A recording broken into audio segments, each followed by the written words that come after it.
And sharing them. We'll go with, let's get started off. But, Alexa, great to have you. As always, it's been too long. Just to kind of set the stage for this, we were talking recently about how a few things are going on. One is I used to do, kind of these conversations, modest conversations a while ago, where we kind of usually get someone together in my office or in a basement or something and just kind of chat about entrepreneurship in the world. And obviously that's not happening anytime soon in the COVID era. And two, it's just like, I miss seeing people. And so we kind of thought it'd be fun to start doing these where like people like you, friends and like, old time collaborators, we could kind of just have an open, silly, relaxed conversation about entrepreneurship, about kind of your career and stuff like that, but also just use it as an opportunity to catch up. And then since everyone's kind of in the Zoom world, we might as well do it in a way where people like Miles, whoever else wants, can like join. I'm kind of curious to see, I know a bunch of the old Dumbo crew saw that we were doing this and were excited to join, like Danzig and Greg Gallant and all these guys. So we'll see if any of them pop in as well. Make it a little more collaborative. That's really fun, Sam. That's awesome. Dumbo in 2020 in the internet. But yeah, anyway, thanks for joining. It's great to see you.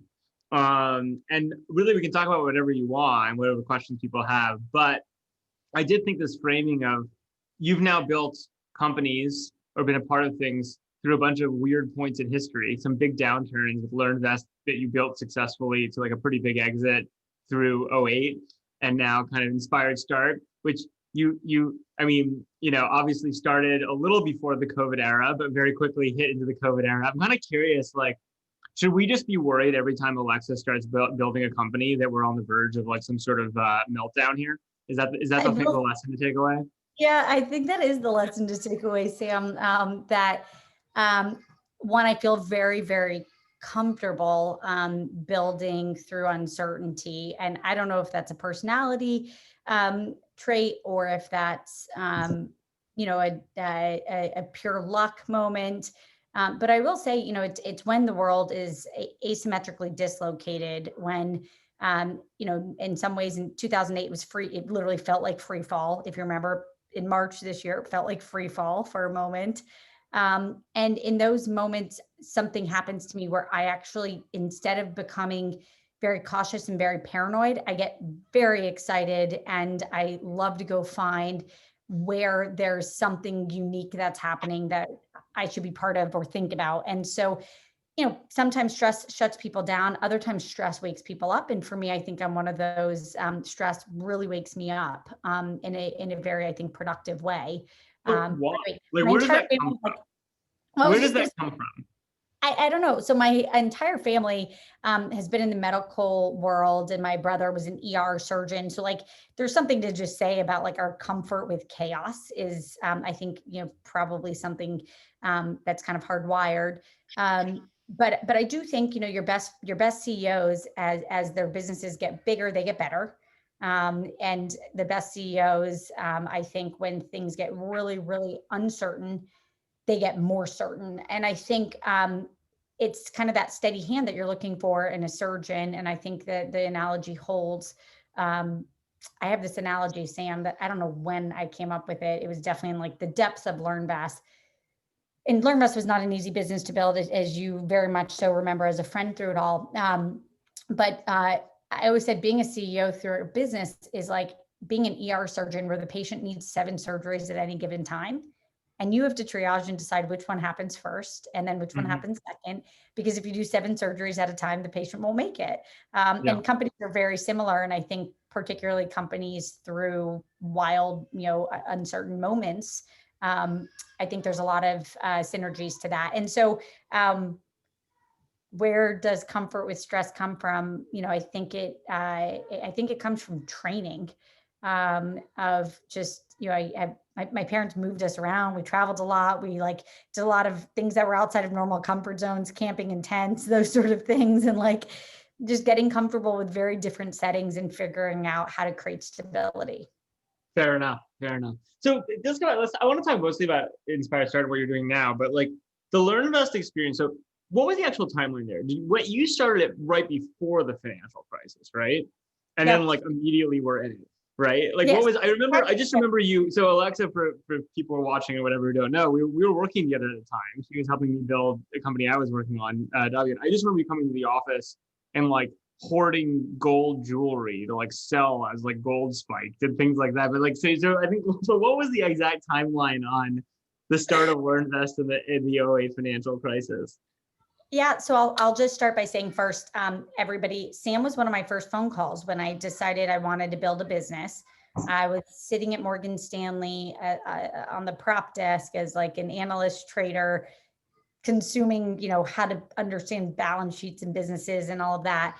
And I had the idea for LearnVest. And actually, Sam and I met at a bar. I remember it was somewhere in like the 30s, 40s near like Morgan Stanley.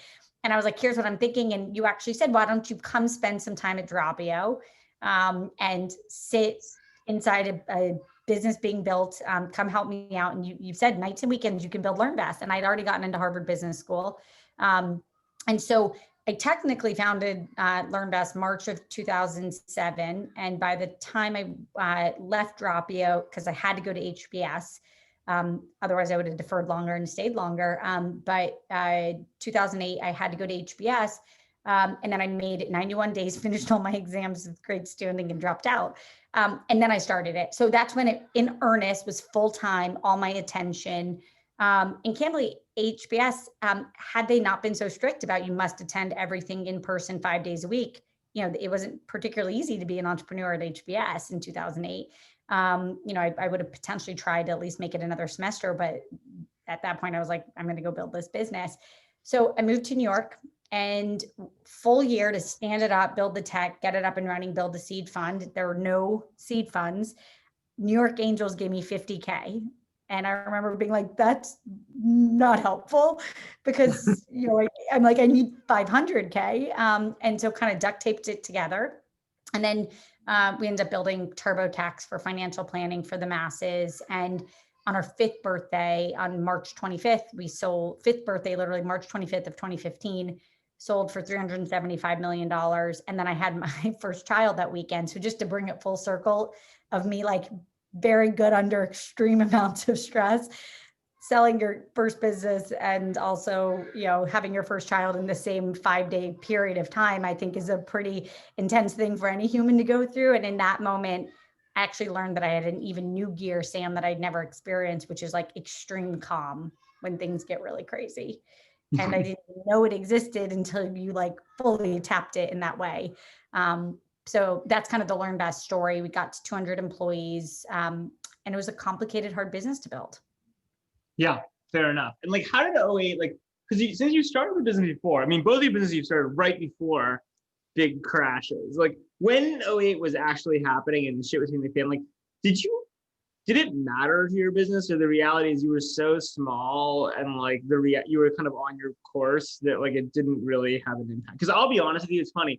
I don't have the vivid memories of '08 that I think other people do, because I was doing a startup at the time and like it was kind of all a news story to me. Like we were just kind of building our thing and like pretty invested in what we were doing and like we were capitalized and whatever, and it didn't like immediately impact our business. So it's funny, like I'm kind of curious, like in what you were doing, did you actually feel the crisis or was it just something happening in the news? Yeah, I mean, first of all, our mission with LearnVest was that every American family should get access to a financial plan. And unfortunately, the way that financial planning existed was if you were very, very wealthy, people would do financial planning for you. And so it literally would be the equivalent of doctors only saw extremely healthy people. Right. And you're like, well, that makes no sense. So again, I had the idea a year prior to the crash. And actually, Sam, you always point out good things. Maybe if I'm ever starting something, everyone should, buy gold. But it very much did matter to me, the crash, because for me, I think with some businesses and brands, there's a moment in time when you can move the world faster. And I think what I love about what we're going through in COVID is there's a moment of real behavioral change happening right now. Undeniable, right? We're all on a Zoom video right now. And I think that in 2008, what I felt intrinsically, like in every fiber of my being, was that we were going to go through a behavioral set where people were going to realize that they needed trustworthy access to advice, because the crash was about people getting bank loans that they couldn't afford for Yep. mortgages. And I saw that I could thread that needle. And so very much what it did is I had already had the idea. As the crash happened, I kind of said, let's lean into the pain.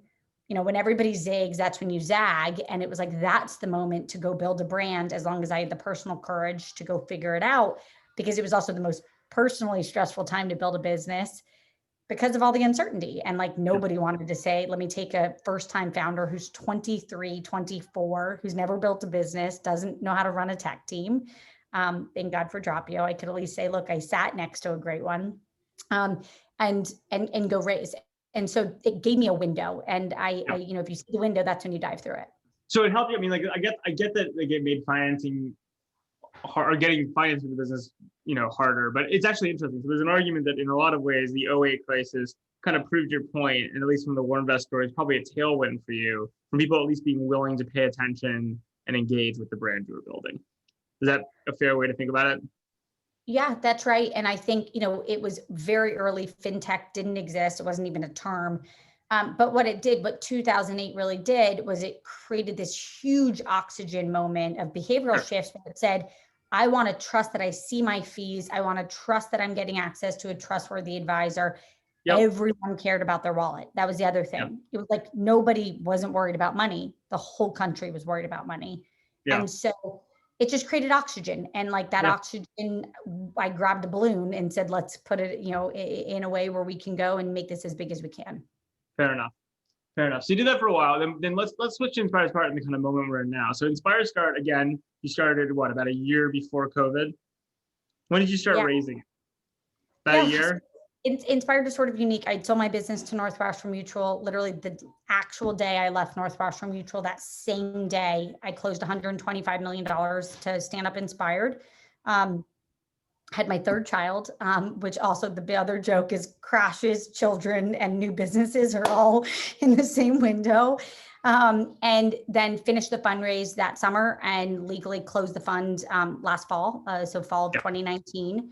Mm-hmm. And got our operations up and running, got, to the point of like actively investing. And as February came in, COVID was setting in, and it created, I think, another one of those moments of real oxygen to say, the world as we know it is fundamentally changing, probably in one of the most rapid ways of, I'd like to hope that nothing this catastrophic happens in my lifetime again, but, potentially so to date, at least in my lifetime. It was an interesting time. All luck.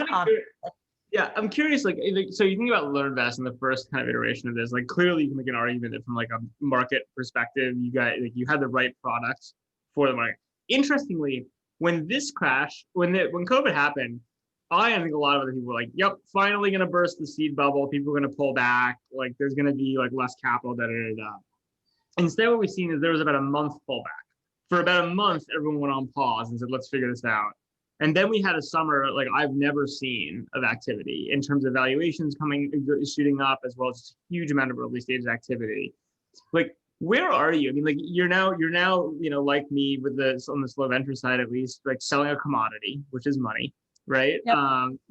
There's a lot of sloshing around the ecosystem, and there hasn't been a pullback. Like, do you think there's going to be? Do you think that how do you think about your positioning and like where we are in the cycle of what this actually does? Not so much in the macro environment, which we can all talk about as like a really challenged moment and really sad moment and scary moment, but like more for like the specific slice of the world we're talking about with like early stage VC stuff. Yeah, well, so I'm going to give you my point of view, Sam, which I have been articulating, but I think prior to all of this, there was a lot of money, an abundance of money, trying to find too few world-changing problems, right? Yep. And one of the things that I believe that COVID has done is kind of, we started this year in 2020 and we're going to end it in 2030. And it has become this massive magnet. And this is just, my brain works in pictures, but I literally view this as just like a massive magnet has now happened where we have to take society as we knew it And like, not just for online shopping, working, Zoom, everything, doctor's appointments, travel, all of the things, managing families, family events, family weddings, all of it. And we have to now make it work in this very different dimension. Yeah. And so I believe that the game has changed. I believe in, none of us have a crystal ball. My business partner, Penny Pritzker, is very involved with the Biden campaign. Her brother's the governor. Her point of view is that COVID lasts longer, is that 1 more year, 2 more years, 3 more years. None of us really know exactly what this will look like or how long, this behavior moment will exist. But by then, when we've all been on Zooms for 4 years, 3 years, 2 years, whatever the number is, it's going to be really hard to be like, let's just all go back to literally March 5th and just call it a day. It's not going to happen.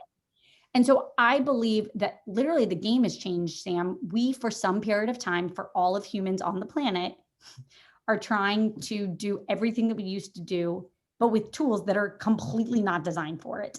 Yeah. And so the magnet has happened where it's literally the market demand for category changing businesses is actually greater, right? The world as we knew it on March was actually pretty functional and pretty worked well. And like any crevice has been filled with a great entrepreneur.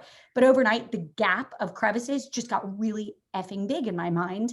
And now that's why you see like, hop-ins and Zooms and Zoom filters and all of these new features, like collaborating on Zoom is really broken, doesn't work.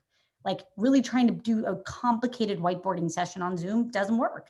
And I think we're going to have to see tools that kind of continue to come and fill those gaps. So, but just to push you, because I always like pushing you on this stuff. No, I love let's take a few of these specific themes.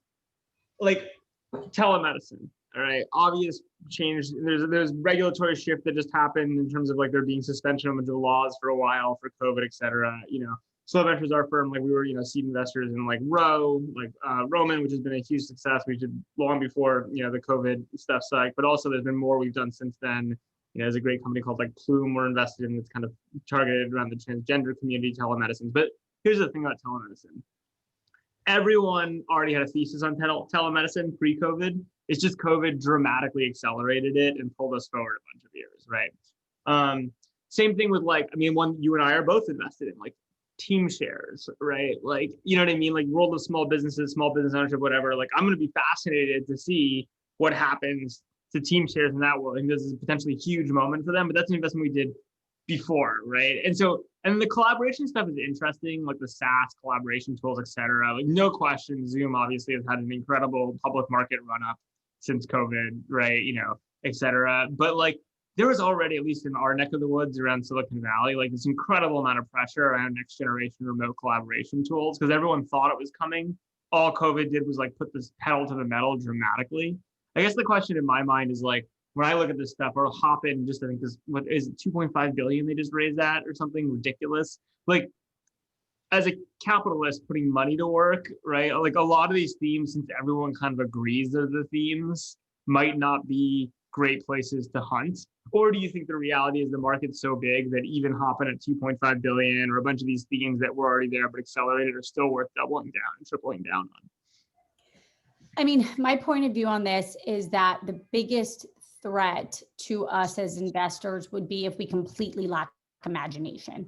And right now, I think, I've been surrounded by lots of people in my personal life who are like, the world's overpriced, everything's overpriced, it's overcapitalized, everything's overcapitalized, we're priced to a tilt. There's going to be a reset in the market, and we're going to see all of this come crashing down. For some period of time, a few years now, we've been saying that. And now I believe that there's been, and as I say this, I'm sure literally next week we'll see something crazy happen and maybe this all is wrong. No, 1 year from now. You're always a year ahead. This time. So you're saying this time is different, Alexa? No, I'm defying my own logic to say that I do believe that the full fundamental technology acceleration that we've seen has changed the curve. And so I believe that, telemedicine, Sam, before COVID was 5%. It's at 70% of Zoom appointments out of deep necessity. And once you do that for too long, it's not going back. We used to go to LabCorp to get tests. Nope. Now it shows up at your house. when you can, prick your own finger to do blood, you're never going to be like, please take vials from my arm again. Like those are the sort of behaviors that are becoming permanent.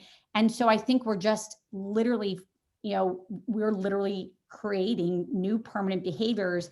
And so I think my point is, I think this is the biggest dislocation that I've seen in my life. Yeah, I think that's right. And I think and I think that 8 weeks into COVID, we saw a lot of these behaviors. We're now like 9 months into COVID. Just imagine what it's going to be like when we're 24 months working like this. Just you're fundamentally rewiring how we think and how we work and how we operate. And on the very exciting innovation side, I just think you're going to see more innovation happening because it's required right now for us to function. That's all. Are you worried in terms of like weird shifts in history that, and I'm curious what you think of this.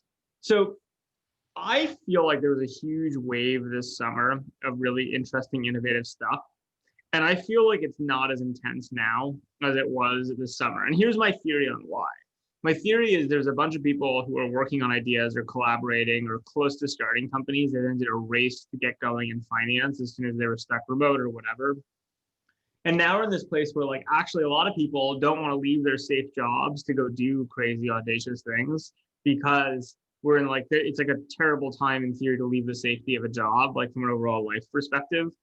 I also think to your collaboration point, it's pretty hard to start a business fully remote. I think it's not hard necessarily to scale one remote or it's getting easier. But to your point about how do you do a whiteboarding session, like how do you start a business when like you got to convince a bunch of different people that are in potentially different safe jobs in different locations to start hopping on Zoom and working through really challenging open-ended problems? Like, do you think that like what's going to happen there? And like, are we going to see like a bunch of the startup activity actually dry up because where do you get the new companies from? No, this is Sam where I'm like deeply contrarian. So like if you go back to March when everybody else was like, oh, some investors will sit on their hands because you can't really vet a team and how do you get to know a founder and their psychology?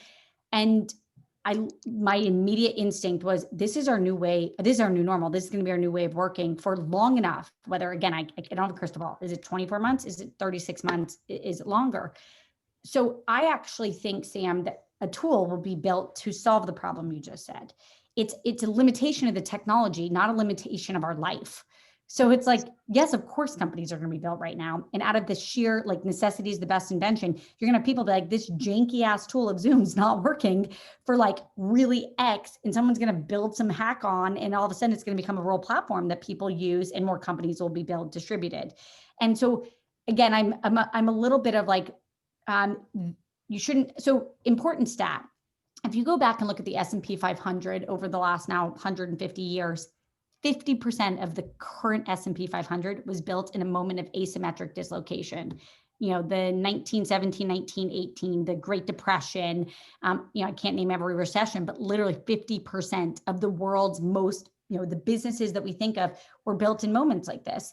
And I don't know that there's been moments that have been this big, right? Like I didn't live through World War II. So I'm very optimistic, and Sam knows me really well. I'm always an optimist. It is how I'm wired. But I think that I'm very excited for the innovation that's going to come out of this. And I think right now we are contorting a 2019 set of tools to live in the 2024 world that we are all going to be used to. And so I think that's where I feel better about the abundance of capital, because I think in that short period of time, in 3 years, we have to rewire the planet. That's basically what we're doing. And that's why I actually feel like the game has shifted. I can now properly articulate it too, Sam. That's why I think that I think the curve has shifted. Yeah, I mean, I think that's obviously, and Alexa is the most optimistic person I've ever met, which is really wonderful. If you ever need a pick-me-up, you just call her. She'll tell you something amazing that's going on. But like, what's the so that's a lot about the capital. I agree with you as like, what is it? Chaos is a ladder. Chaos breeds opportunity. That's the Game of Thrones line. Like, I get that all. I mean, I think the flip side is like, look, you're in Manhattan right now, right? Which is like, what is it? Probably $1 trillion of capital that's been sunk into a certain operating model of the world that may or may not be relevant for the future, right? Like the question in my mind is like, when you think overall about, where businesses are built and how they're built and the structures in it. Like most of them are built on top of platforms or on top of like existing stability, right? Like whether that's a city or Amazon Web Services or something, like you need those planks to exist to then effectively build really interesting creative things on top of it. So my question is like, if there's, I'm not sure what your thesis is on like what happens to Manhattan and when Manhattan comes back and like when everyone moves to Florida or Jackson Hole or whatever, like my question to you is like almost like, are you worried that like true chaos is a ladder so long as the platforms are secure, but actually a lot of our fundamental platforms we trust are like less secure than they've ever been and might actually just, we're going to like erase a bunch of capital out as a result? Yeah, I mean, I think in this rewiring, think of it as we are making the world more efficient, right? We did a lot of really senseless, inefficient things, fly around the country, take taxi cabs back and forth for meetings, really inefficient things. We forced the world to live on a calendar of 9 to 6. Why? Literally, who made that up? Like you can work whenever, and especially in this world. And I think what we're finding, and I actually just quickly think about if you're the CEO of a Fortune 50 company right now, this is the biggest gift that's ever happened to you. You now have tremendous cover to make your entire company far more efficient. Yeah. Tremendous cover, because most of the time, and I sold to Northwestern Mutual, we went through a digital transformation, laying off people is really hard, particularly to culture. But when you have cover to do things, I think the brightest CEOs in the country right now are using this as a great excuse to get rid of properties that you don't need, to get rid of swaths of teams that can be replaced by tools and technology. Yep. And so businesses are going to get a lot more efficient. Back to your point of like the island of Manhattan, back to my Zoom point. So 5% of doctor's appointments were on Zoom. Now it's at 70%. Once you've done a Zoom appointment with your kid, because you want to see if they have pink eye, why did I have to walk to the doctor? I'm pretty positive. You just need to look at it. Great. I think what you're going to find, so now all these medical practices are shedding real estate. They're like, we don't need all this real estate. We can actually be more efficient. We can offer a cheaper price to the customer. As a result, everyone's better off. The doctor keeps more margin. The customer keeps more margin. It's happier. It's easier. Win-win. I think you're going to see lots of that happen. And if you wanted to like short a bunch of things, it'd be shorting commercial real estate very quickly. I mean, I think we're just going to find it's really nice to be able to not run around and to, in some ways, I think we've also bought back tons of our brains. Yeah. That's what we've done. We've given each of our brains 2 hours back of our life every day. That's pretty cool. Yeah. Really cool. And that 2 hours goes to. I'm generally, as you know, I'm generally with you and generally an optimist. I do think it's going to be a really interesting thing when people have, lives and capital, whatever they've invested in certain patterns, and you disrupt it so fundamentally, so quickly. Like none of these disruptions are disruptions people didn't expect eventually. The question is just speed and people's ability to retool their lives around kind of a new set of things. And I think that's like, I think when you think about what's different about our technology disruption and where a lot of the stress comes from today versus 100 years ago, there's always really crazy disruptive things going on, but they usually took longer than a few years, right? So people like in a generation could retool or reskill or rebalance, their capital or whatever it ends up coming to. When it happens so quickly, there's a lot of people that just get stuck, right? And so the question in my mind is like, what's going to happen? Like, I'm with you. I'm an optimist. I'm very excited about this stuff. And I think there is going to be a lot of innovation coming out of it, but I also think it's going to be it's so quick that it's going to be very, very disruptive, right? In a way that like, the question is like which benefit dominate, which aspect dominates the other, right? And when you kind of do the full balance and where we're at, right? Yeah. I actually think the fact that it is so quick, Sam, like this was a shock to the system, right? The world medical community overnight had to figure out a way to like collaborate in a way we've never ever done before because we actually have a threat to human, human society. I actually think that's what is most fascinating about this one. This reset is that it actually has a clock against it. And that is part of, again, why I think you saw the fury in investing happening over the summer. My kind of point of view is like, we should be investing in as many of these game-changing swings as humanly possible because the vacuum is there and we're trying to fill the holes of how we operate. One thing I will just say that's worth noting, because I know you personally and I care deeply about this topic, but I actually think this entire COVID reset, it actually makes an even bigger income inequality gap for sure. For You sure. know, I'm sitting here as a white collar worker. Everybody on this, you know, watching is a white collar worker. You don't get to work this way if you're a blue collar, you know, frontline bagging groceries. Like, you don't get that 2 hours of time back. And that's been one of my big theses prior to this. And then I think this advances it even more, is how do we retool labor markets, society, all of the things that we need to retool, because income inequality was a problem before this. And I believe that this also accelerated it by 10 years. So Oh, that for is, sure. I mean, that the is numbers are pretty. The numbers are pretty clear. I mean, you know, outside the stimulus impact, right, which was very fascinating, right, in terms of like its impact on savings and things like that. never bet against the Fed. It's the rule of investing 101. There's no question that this is dramatically accelerating income inequality, and I think this goes back to my whole thing about platform. Like, you know, as someone who revels in disruption and loves it, and like loves it, and like the question is how to feel about this. I think you're taking the optimistic angle on a lot of this stuff, which is yes. I mean, your point about companies is a great one. I've seen this firsthand with a lot of business we're invested in, which is a lot of people say, oh, these are great in principle, but in practice, like, we're never going to fucking do this because what we're doing works fine, right? And this has created, I think that's a cover point, is really important. Like, enterprise sales in some ways has never been easier Right. for a lot of things. So that's all good. That's all good up to the point you shift the platform so fundamentally that people don't know where to build, right? Whether that's the strength of the dollar, the strength of cities, the income inequality, and people being, you know, in a place where, like, you know, we have civil issues. Like, that's kind of the real question, is where this breaks, is like, is it enough disruption or too much, right, to create a lot of the types of things that you're talking about? But listen, we only have a few more minutes, I think, before, you know, we our little scheduled time is up. And I do want to ask, like, there's a few people on the call, Ashley, Miles, you know, Jessica, Eric, whatever. Do any of you guys want to have, I mean, the whole point of doing this as a Zoom comment thing is like let other people join the conversation and ask questions. Do you guys have any questions for Alexa or things like that? Miles, you've been waiting. What's up? Actually, first a comment and then a question regarding Alexa's point about efficiencies and operating leverage. I don't know if you guys saw yesterday, Harley Davidson stock went up 20-ish%. At the time when their revenue went down year over year by about 10%, but earnings per share went up about 40%. And that's an example of what she's talking about in terms of CEOs of larger companies being able to leverage their expenses. But this question is probably a 20-plus-year-old question coming from the dot-com days, and that is, do you see entrepreneurism spreading out across the country? I'm in Chicago, Alexa's in New York, you're in Northern California. Is Cheyenne, Wyoming going to be better off now? Is it, you know, in 99, everybody was from Wyoming yesterday. You heard a pitch from Wyoming. Do you see that as, so in 1999, 2000, the thinking was everything's going to spread out. And then it went the opposite way. Yeah. The big cities really is where things clustered.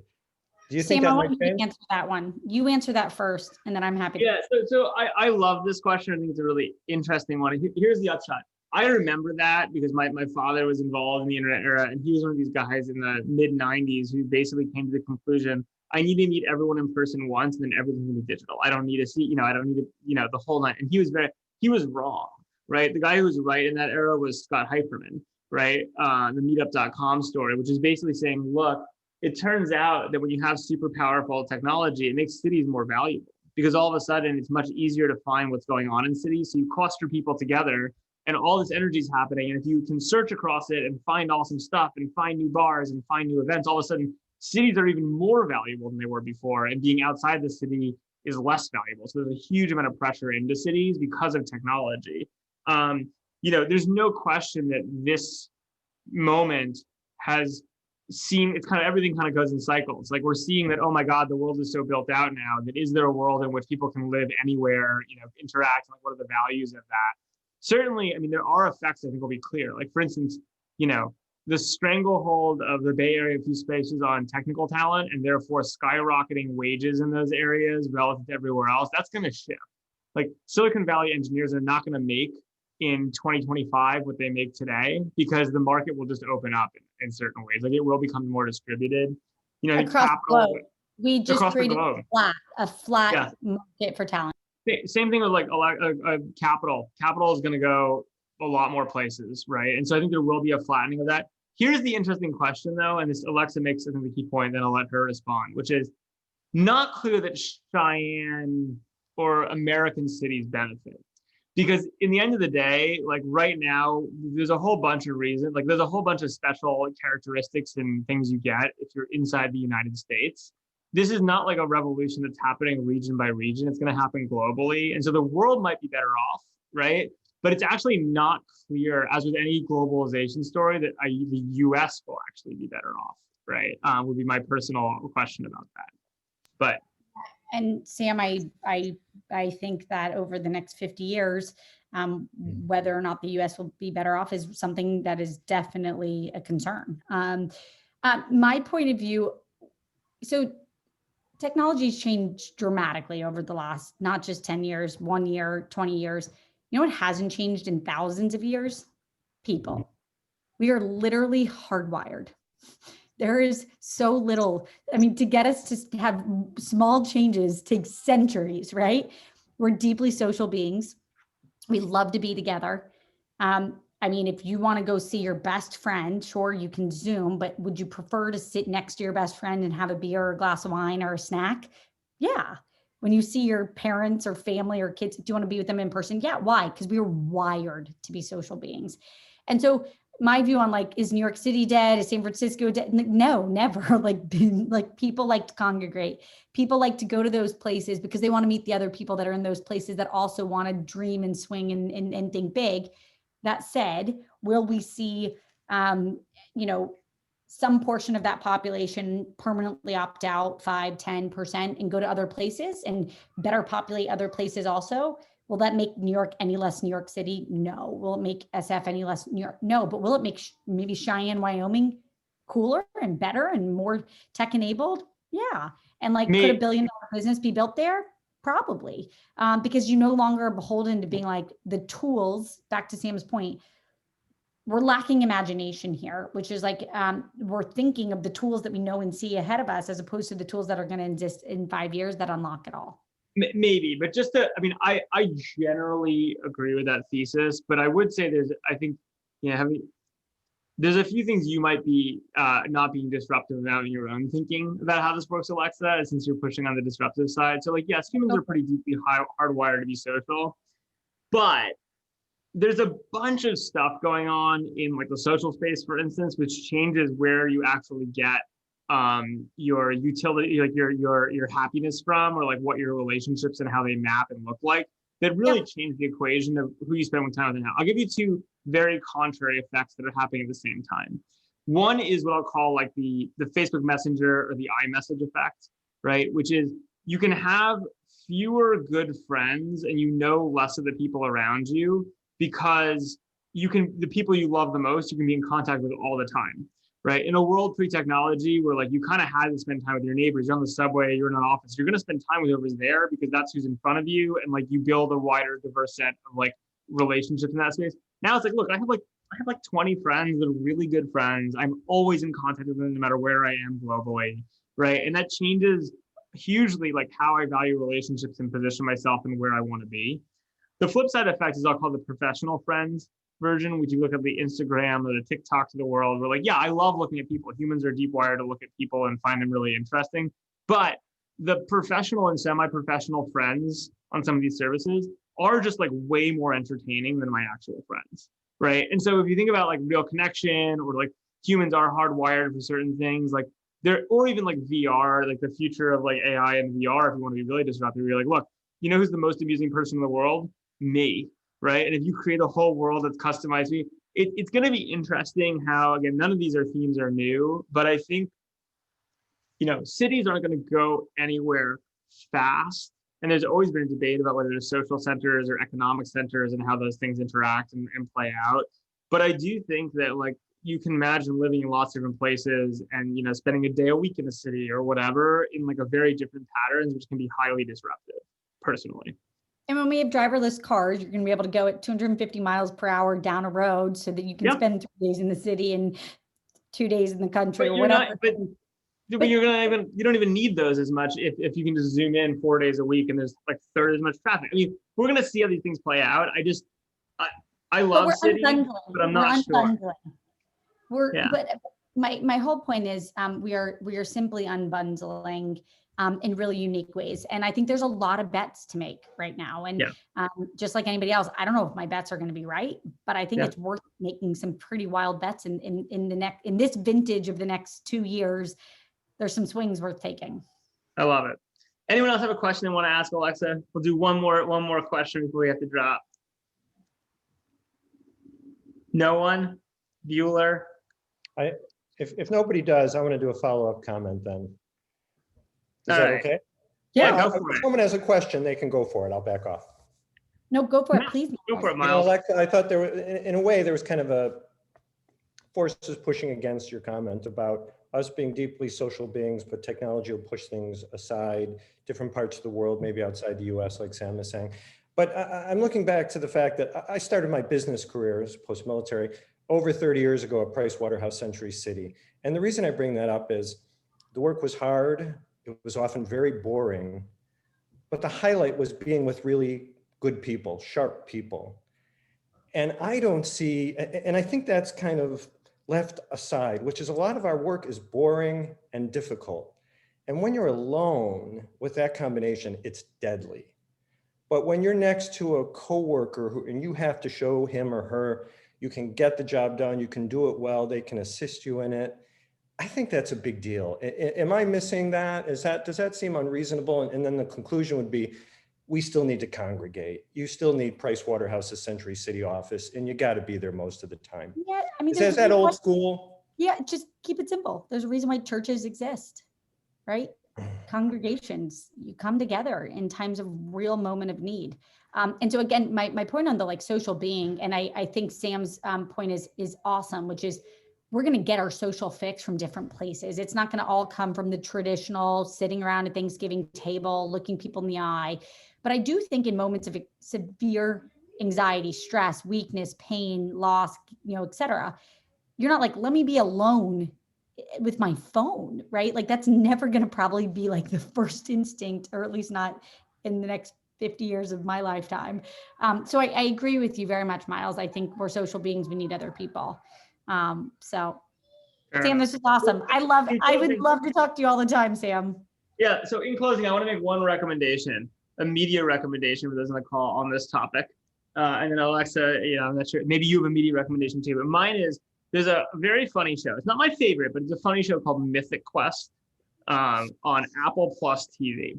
It's about kind of a bunch of people who are designing and building a multiplayer online game. The show is funny. It's made by the people from It's Always Sunny in Philadelphia, which is one of my favorite television shows. But they have a really awesome COVID special that I think captures a huge amount of like the things we're talking about here. So you don't have to watch. You can watch. If you watch the whole show, it'll make more sense. But their COVID special, I think, really captures a lot of the different questions around work and social and collaboration that we've been debating here. It's really smart. So I'd recommend watching that if you're interested. I'm going to absolutely watch it. And then I'm sure everybody's already watched The Social Dilemma, but I think it goes back to like income inequality, plus more of us believing our own views or everyone else's views is precisely why I think it's really important that we come together and keep chatting and build bridges. And if you like scare tactic dramatizations with some serious issues interlaced, it's a great thing to watch. Thank you, everybody. See you. Hi, guys. This is fun. Thanks for doing this, Alexa. That was fun. My pleasure.